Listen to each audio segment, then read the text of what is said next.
In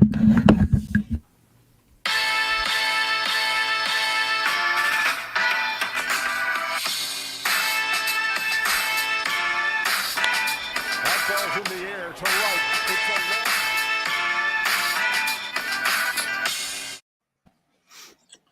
Welcome on in to Nate Hit the Foul Pole. It is our first, I guess we would call it first, opening day preview show. We did something sort of like this last year. We had Dan Zimborski on the show right before the July 24th opening day last year. But here we are. Matt is with me as always. Matt, how you doing tonight? Doing well, buddy. I am very excited for opening day. It's been it's been 2 years now since we've had an April opening day, so I'm pumped. Yeah, I can't wait to see them roll out the orange carpet on April 8th. Obviously, we're not going to see that tomorrow, but we will get to see, whatever the Red Sox decide to give us. I don't know what they'll do, but I guess they'll introduce lineups, pitching staffs, stuff like that. So it should be still fun to watch the opening day ceremonies for sure. But you're right, we haven't seen one since April for a year now. So it's going to be exciting to see what happens. And it's finally here. We've waited a whole offseason for this. We've done a few Nate at the Foul Pole shows, but now we're going to be back to more a regular basis. And opening day is the start of a fresh season, whether it's, going to be good or bad for the Orioles. It's probably going to be bad, but it's still always fun for opening day for sure. Yeah, like you said, I mean, we were talking on Birdland tonight, and if you're not already subscribed to that, what are you doing? But we mentioned how this is the year of individual performances, and you're really looking for some of these young hitters to really shine, some of the pitchers to really perform well, really picking out who's going to be on this next playoff team.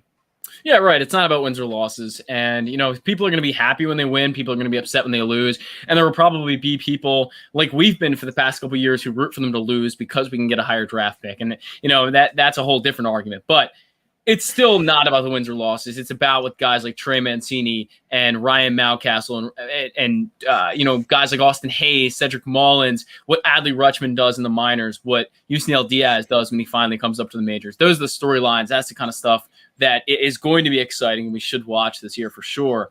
Now, Matt, we have done a few shows that have kind of profiled the roster and, a little bit about what the lineup is going to look like.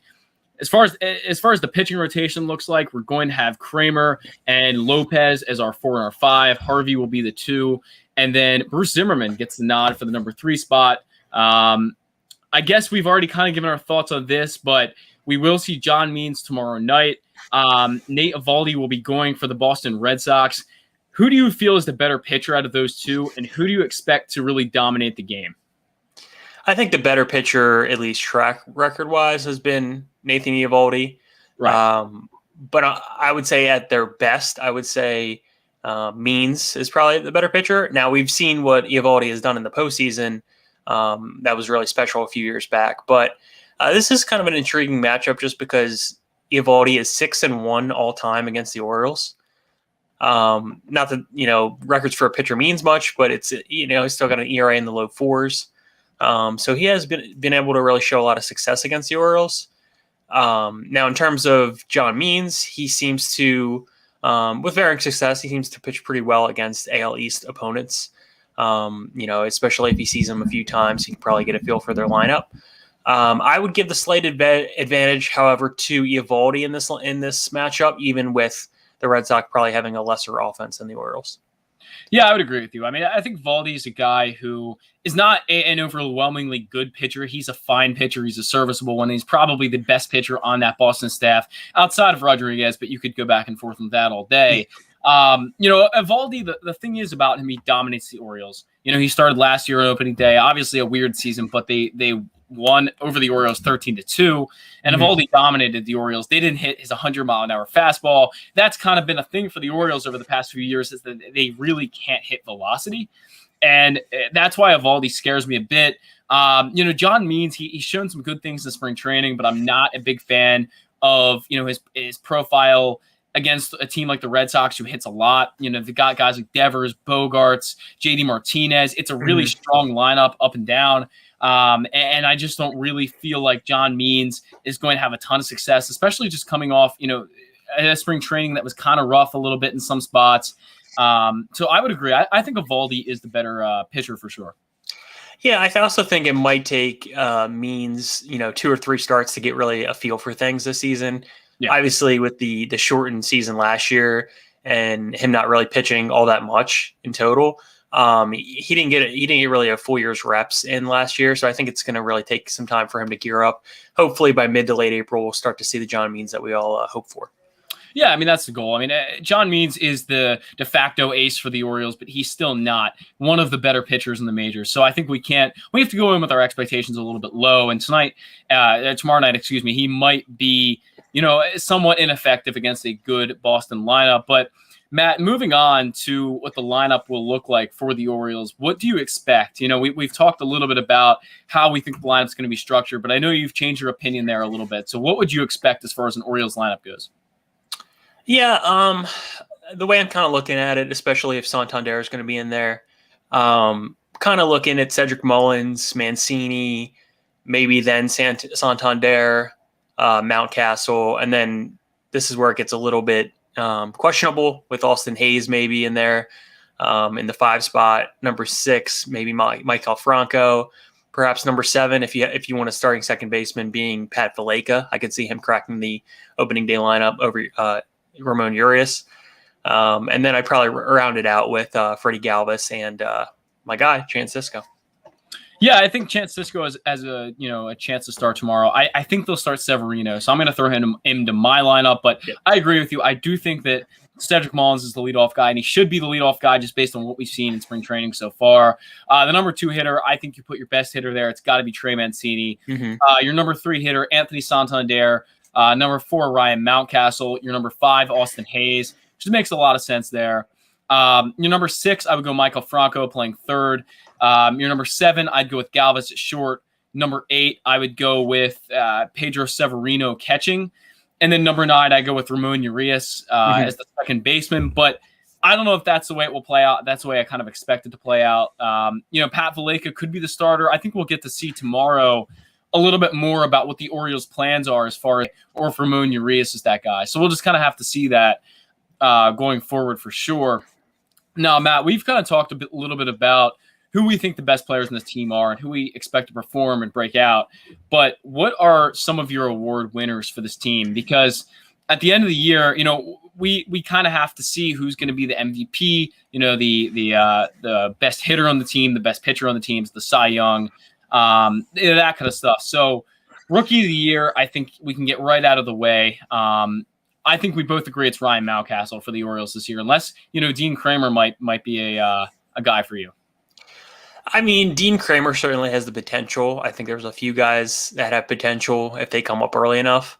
But I just think Mountcastle's projections are just going to be so out of the water that he's going to, be considered, near the top of the league by the end of the season as one of the premier hitters. I think that's a legit possibility. I know some projections had him at like 30 homers, 100 RBIs, very solid batting average, right around 270, 280.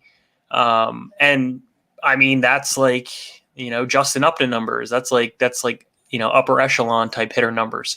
So, I'm really left without a choice, but, Ryan Mountcastle. Yeah, it has to be.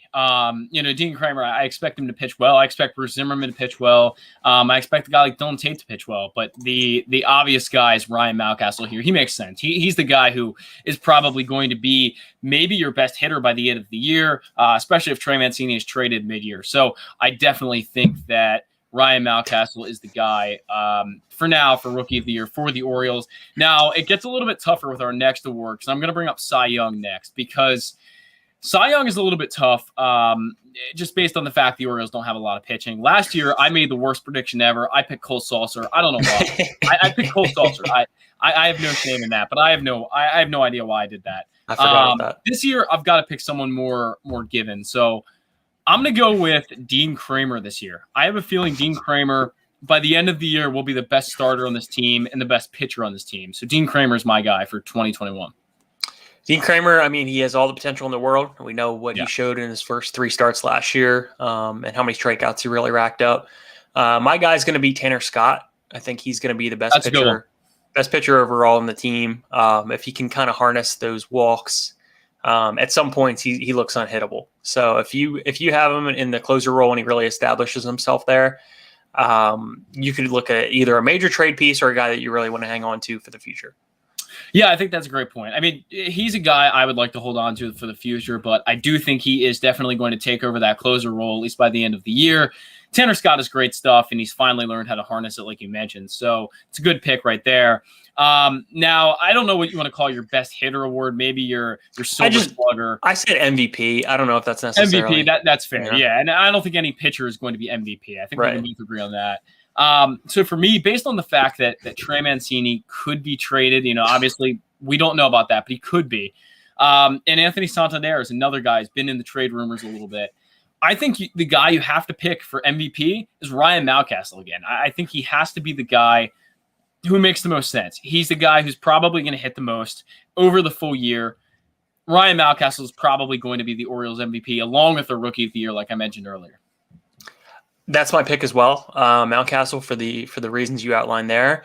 And I also think there's a chance that if those guys aren't traded, Mountcastle still outperforms them. I think there's a legit possibility of that. Trey Mancini's coming off of cancer. We don't know, what his strength's going to be for a full season. We hope for the best, obviously, but I just see Mountcastle kind of being that dude. I think his only bugaboo might be the strikeouts, but every power hitter strikes out. I mean, that's not an issue. So yeah, and that'll probably be the same thing with Trey Mancini and Anthony Santander. If they're not traded, they're going to strike out probably 120, 130 times at least. So that's to be expected with power hitters. Now a dark horse guy, I just want to throw in here. I think Austin Hayes is going to have a magical year. I am predicting Austin Hayes is going to break out. Everyone's going to know his name. I don't know if he's going to be Ryan Mountcastle level, but I do think he's going to have a great year. And that's all if he stays healthy. And I actually said last year that he was my MVP, and that didn't work out because Austin Hayes was barely healthy. He got hit in the ribs by a pitch, and it just didn't work out for him. But I think that this upcoming year, this is the year he can finally try to harness his playing style a little bit, taper it back a little bit and get to that MVP position. It's a possibility, I think. Yeah, I mean, if you wanted me to pick a guy as well, I'd probably go Cedric Mullins. I think hitting at the top of the lineup, he's going to have a plethora of at-bats. He's going to be the guy setting the table. And, Brian Roberts is really their last big-time true, leadoff hitter. Yeah. So him hitting only left-handed, I think a lot of what he has to go through is going to be his confidence level. So if he starts out April really, really hot, I think his confidence is going to go through the roof, and I think he's going to solidify himself on this team and could be a household name by the end of the year. Yeah, it's fair. Now I'm going to throw another category at you here, and that's Gold Glove. Who will be the best fielder on the Orioles in 2021?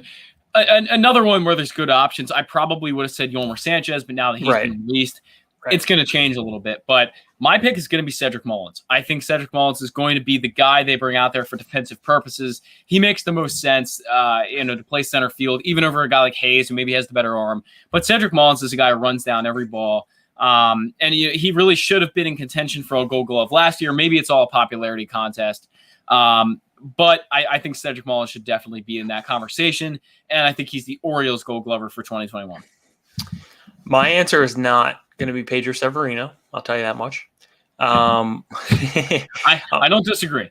I'm going with your boy Austin Hayes. After what I saw in that one spring game and throwing that guy out at home plate, he could rack up a lot of outfield assists this year. And we know that's what got a lot of Gold Gloves for like Nick Markakis, guys like that, Adam Jones. They got a ton of outfield assists. And I think he has almost as much speed as Cedric Mullins does. So he's going to be my pick for the Gold Glover. Yeah, I mean, Austin Hayes is a great choice, and he might play a lot more right field this year, being that Cedric Mullins is going to kind of lock down that center field position, but they have to get his bat and that arm in the lineup for sure. So that's a great choice, of course. Now I'm going to throw one more category at you here, and that's who will be the Orioles All-Star representative. Being that there is an All-Star game, I'm not sure if there will be one. I don't know if that's been decided, but if there is one, who will be the Orioles All-Star representative? I think the plan as of right now is to still have it just because it's planned around the draft now in July. But I would have to go with Trey Mancini. Like even if Mountcastle has better numbers at the break, and for whatever reason doesn't make the roster, Trey Mancini is the feel-good story of the season. Every team knows him. Most fans probably know him by this point. And he's a great player on top of that. Yeah, I mean, I would totally agree. I think people are going to vote for Trey Mancini because he's the fact that he is Trey Mancini. He's a great player and a great human being on and off the field. So Trey Mancini deserves it. He deserved it in 2019, really, and he didn't get selected. And he was upset about that. But I think he's going to get it now. Even there's a better guy, like you said, even if it's Mountcastle or Austin Hayes who deserves it more, Trey Mancini will get it because he is Trey Mancini. He's that great of a guy and that great of a player. So that would make a lot of sense for sure. I also want to throw in there my manager of the year pick is going to be Brandon Hyde. I mean, unless he gets fired midseason, there is no other guy. He could get suspended for a few games for arguing with an umpire, and it could be Chris Holt or something. You never know. It could. You never know. Yeah, if the Orioles go 1-0 under Chris Holt, he has to be manager of the year because they never lost, right? I mean, you would have to assume. Mm-hmm. LeVar Ball said it best. Never lost. Never lost. But the Orioles will probably lose a lot of games. So never lost is not really the slogan for the Orioles in 2021, I don't think. So on that note, do you have any record predictions for this season? Yeah, I said it on Birdland Tonight the other day, but I do think it's going to be around 67 and 95. That's just a guess, but I think 67 wins is really attainable. And it could be more than that. It could be less than that. But I think that's kind of around where I would put it if you were to average out a lot of the different scenarios that could happen. The Orioles obviously aren't going to try to maximize wins, but I think this is a team that's going to be better than people think because I simply think this lineup and what they have in Trey Mancini and Ryan Mountcastle and Anthony Santander, they're going to hit the ball. I think this is going to be a really solid hitting team. And that's going to propel them to 67 wins. There are some people that will tell you they'll get up to 75, and you never know, I guess. But 67 is my number for 2021. Yeah, I mean, I guess I'm somewhat on the lower end. I'm just saying 64 and 98 just because that's what Vegas said, the over-under being 63. So I just think... Matt, do you not have a bet on that? I believe you have a bet on that. I do. I absolutely do. Yeah, bet the over. Always bet the over. So 64-98, I think, is a very reasonable win total. I don't think they'll get below that. I really don't. Agreed. Yeah. For the reasons you just mentioned, I think that's a realistic number, just because the Blue Jays have gotten better. We know what the Yankees bring to the table. Rays won the World Series. I don't think the Red Sox are going to be very competitive, but it's tough. It's just really tough who's in their division and who they have to play in the American League. So then where do the Orioles rank among teams? Are they going to be the second worst record, the first worst record? Do you think that they're better than the Tigers, the Mariners, the Rangers, teams like that who are, on the cusp of a rebuild right now and kind of not winning a lot of games, not maximizing wins, kind of like the Orioles are. So where do you think they rank out of that? Are they the 26th worst team, 29th worst team? Yeah, I still think there's team, I should say. Actually, I still think there's a handful of teams that are worse than them easily. I agree, yeah. The teams that you mentioned, I'd probably put them right around maybe 25th, 25th, 26th. I hope they prove me wrong. I hope that they score 6 runs a game, and this is a 70-plus win team, if not more. But, I just think a lot of teams are still still in that tank mode. Right. The Tigers, like you mentioned, they have a lot of young talent, but a lot of unproven talent that's going to be playing. We don't know what we're going to see out of Casey Mize and some other guys here, but I feel like they're still going to be in that 25 range. And I think next year is when we see the real big leap forward with Adley Rutschman and some of these pitchers coming up as well. Yeah, I agree with you. I mean, I think Adley Rutschman is, like I said, I keep saying it, but he's the storyline. He is the important part of this year in many ways. And I think that if they bring him up, they maybe will get a few more wins, something like that. But it's going to be fun watching him. It's going to be fun watching the rest of this young talent. I think this team will surprise some people with what they do. They will score 6+ runs a lot of nights, I think, because of that lineup. It's so good. And that's what I've been saying about the starters. A guy like Matt Harvey, a guy like John Means. If you just give me 5 innings, about 4 earned runs, and then let the bullpen take it from there, I'm happy. Do that every night, be consistent. be at least a little bit efficient. And that's what I'm kind of looking for from, those kind of starting pitchers. So while I don't think the Orioles are going to be good, I think they will surprise some people in what they can do. Yeah, absolutely. I mean, it really comes down to a lot of these young players, and we've seen it time and time again. When these young players come up, they give your team a boost. Like automatically, They bring a lot of energy. Austin Hayes did that.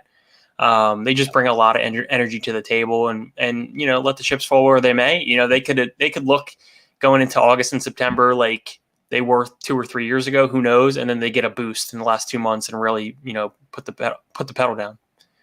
Yeah. So on that note, you're talking about young players. Is there any guy you see breaking out for the Orioles this year that really becomes a star, I guess, or in the minor leagues or in the majors? Really, you can pick from either. For me, I look at a guy like Gunnar Henderson. I think Gunnar Henderson is going to be a great player, and what he did and what we've heard about from the minor league site, the alternate site last year, he was fantastic, and I think he's only going to get better. So Gunnar Henderson, I think, breaks out and really makes a name for himself and becomes a top 100 prospect along with that. Yeah, I'm going to go with Grayson Rodriguez. I mean, he's already kind of ranked very highly and very favorably in a lot of publications. But I think he's just going to come up and be like one of the top pitchers prospects in all of baseball.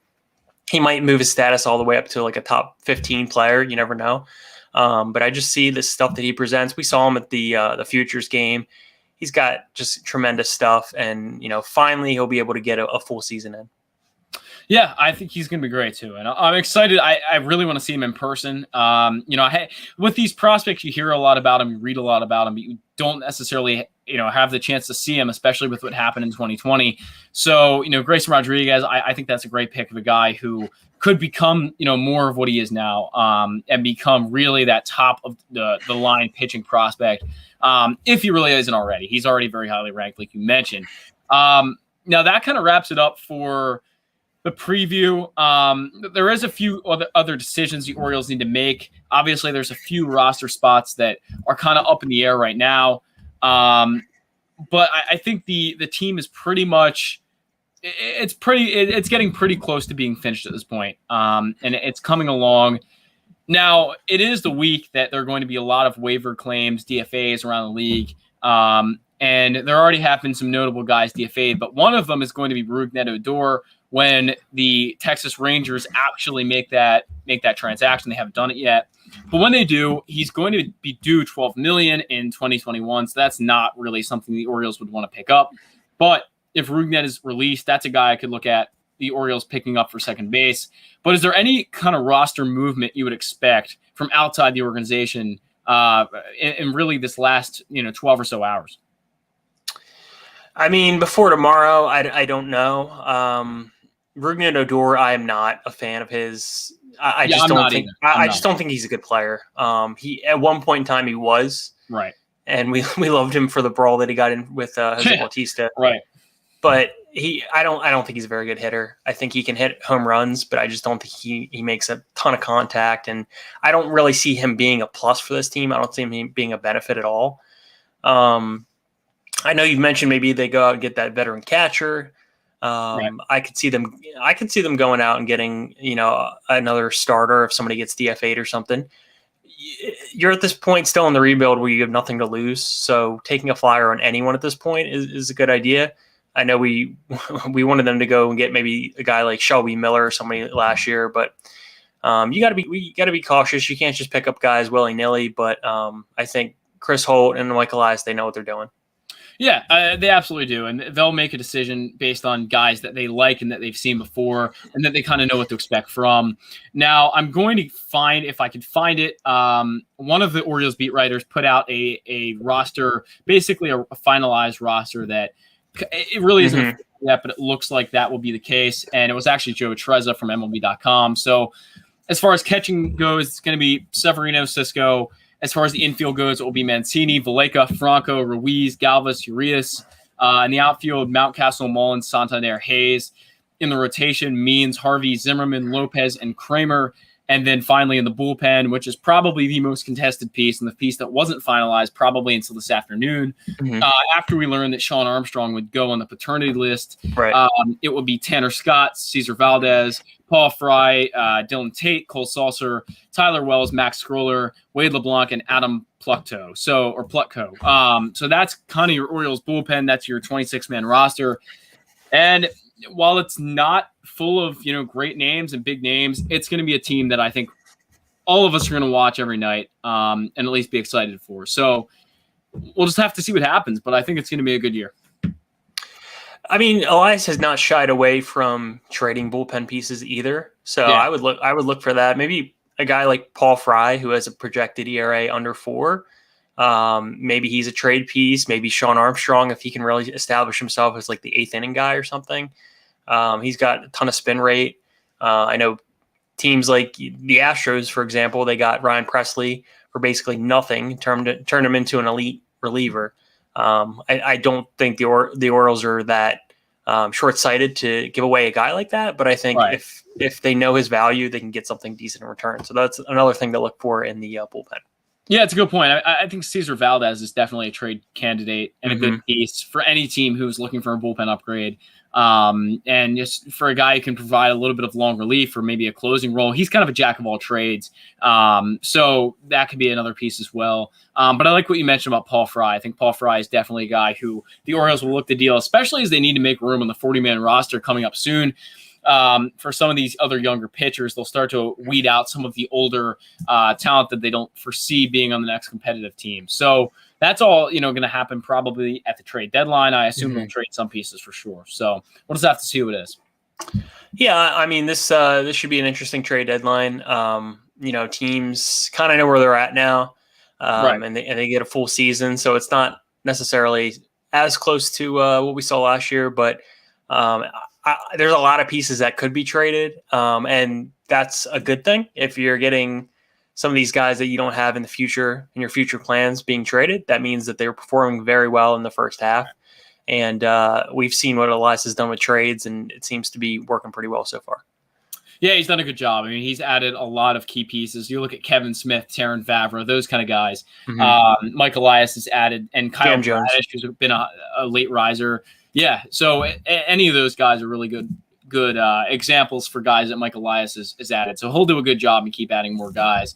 And what Mike Elias likes to do is he likes to get these like guys that aren't necessarily polished prospects at all. He likes to get these guys he liked in the draft. And fans will never get too excited about it. But then you look at a guy like Bradish who rises up the ranks pretty quickly. So yeah, it's going to be an interesting season for sure. This roster will change a lot before the end day of the season around, the beginning of October. So it's going to be interesting. And I think the Orioles are, at least going to provide us a little bit of fun game watching, I guess. Yeah, they're going to be an entertaining team no matter what. No matter what the record is, they're going to be fun to watch just because of the promise that they've been showing spring training and, the beginning half of last year's season. They're going to be entertaining, and hopefully when people are feel it's safe, they can go back to the ballpark, and we can get kind of that feel that we all know that Camden Yards gives us, and that camaraderie. So I'm looking forward to that. Yeah, Matt. Before we get out of here, and we have one comment coming in here. Was hoping that Connor Greene would find his way out of the 40-man. I was hoping that too. Connor Greene, little known fact, he's actually an actor. He's been in a few movies and shows and stuff like that. So that's pretty interesting. But yeah, I think Connor Greene, he throws about 100 miles an hour. He had a good spring, really. I was also hoping he would find his way on there. And I think it's more worth having a guy like him on there than even a guy like Max Scroller or any of the some of these other borderline fringe pitchers. I think Connor Greene's worth a shot, and he can, do a little bit of swingman role where he can start and relieve. So yeah, I was also hoping that actually. Question. You never want to root against a player, right? You never want to wish ill on a player, but are we hoping that Zach Pop has a few bad outings and maybe the Marlins think about returning him? We're definitely hoping that. I mean, not for his case, but for ours. I mean, that would be exceptional if Zach Pop came back. And I think I still hold out hope. I mean, having a guy on a roster for 162 games who has zero major league experience, no experience above AA, I don't really see being an incredibly useful piece for the Marlins. I hope, for Right. Zach Pop that he is, but I hope personally that he has some bad outings and gets returned. It's going to be hard to carry a Rule 5 guy all year. Only one guy made it through last year, and that was a 60-game year, and that was Jonathan Arauz for the really bad Red Sox. So yeah, it's just I see it as kind of unlikely. I see it as kind of unlikely.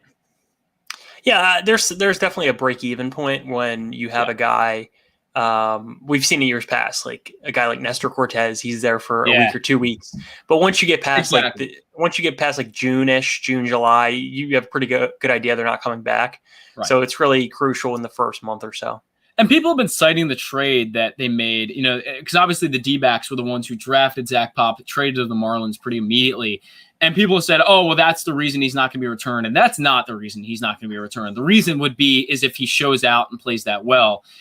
The Orioles made a trade for a Rule 5 guy. They did it with Drew Jackson from the Phillies, who they took from the Dodgers. So and they sent Drew Jackson back, I think it was like 6 days into the Major League season. So just because they made a trade doesn't mean he's not going to go back. He's not going to come back to the Orioles. And I think there's a certain possibility there that he won't, but I still expect him to. I'm holding out hope that will happen. Yeah, should be a fun year. Very much looking forward to tomorrow getting started. Yeah. Getting back started up, and it's just Orioles baseball is back. Got to enjoy it while it's here. Yeah, I always hate that Friday that we have after opening day. Like they give us a ton of baseball. Yeah, the off day. Mm-hmm. Yeah, it makes no sense. But back on Saturday, and then basically pretty much every day for the rest of the year. So that's gonna be great. So looking forward to it. Absolutely. You want to take us out, Zach? I also want to plug our pod account at Foul Pole Pod, because we are dropping a hype video tonight, as we do for every opening day in the 1 year that we've been in existence. So yeah, we'll be dropping a hype video tonight. Be on the lookout for that. Got some good engagement on that last year, so we will be doing that again. Always fun for us to make. So looking forward to that. Yep. Shout out to the Warehouse Podcast. Thanks for listening, guys. Yeah, definitely appreciate that. Matt, you want to take us out? All righty. Like Zach said, tune into our Twitter account tonight, dropping that hype video. If you are watching this currently, we are on all audio platforms, Spotify, iTunes, SoundCloud, Google Podcasts as well. And if you're just listening, please subscribe to us on YouTube. We're going to be doing a lot more of these live shows now that the season has started. We're probably going to be doing another live draft show coming up here in early July. So definitely tune in for that as well. Thanks so much for listening, and we'll talk to you next week.